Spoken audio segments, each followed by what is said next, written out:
नमस्ते। प्रायः सभी धार्मिक और आस्तिक व्यक्तियों को ऐसा मन होता है कि ईश्वर हमें दिखाई दे। हम ईश्वर को हमारी आँखों से देखना चाहते हैं, परंतु यह ऐसी इच्छा है कि जिसकी पूर्ति होना संभव नहीं है। इसका कारण यह है कि ईश्वर में ऐसे गुण नहीं है कि हम उसको हमारी आँखों से देख सके। इसलिए आज तक इस संसार में किसी भी व्यक्ति ने ईश्वर को आँखों के द्वारा नहीं देखा है। आज भी कोई ऐसा व्यक्ति नहीं है जो ईश्वर को अपनी आँखों से देखता हो, और भविष्य में भी कभी कोई व्यक्ति ऐसा नहीं होगा जो अपनी आँखों से ईश्वर को देख सके।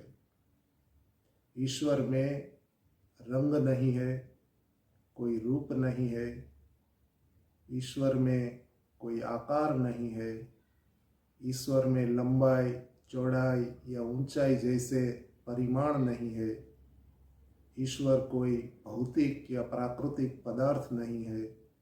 इसलिए ईश्वर को कभी भी हम अपनी आँखों से नहीं देख सकते हैं।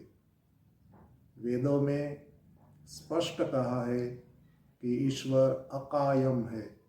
अकायम अर्थात बिना किसी शरीर वाला है। ईश्वर को कोई शरीर नहीं होता है। ईशोपनिषद में भी कहा है कि हमारी इंद्रियां जो देव है, देव रूप हमारी इंद्रियां भी ईश्वर को प्राप्त नहीं कर सकती है, ईश्वर को ग्रहण नहीं कर सकती है, क्योंकि ईश्वर में ऐसे गुण ही नहीं है कि हमारी आँख उसको देख सके। इसलिए वेदों में और वैदिक साहित्य में सर्वत्र यही कहा गया है कि ईश्वर का साक्षात्कार करना हो या ईश्वर का दर्शन करना हो तो योग का अभ्यास कीजिए, ईश्वर की उपासना कीजिए और सर्वव्यापक निराकार ईश्वर की उपस्थिति अपने अंदर और बाहर सर्वत्र अनुभव करते हुए उसी का ध्यान करते रहिए। यही एक मार्ग है जो ईश्वर का साक्षात्कार या दर्शन कराता है।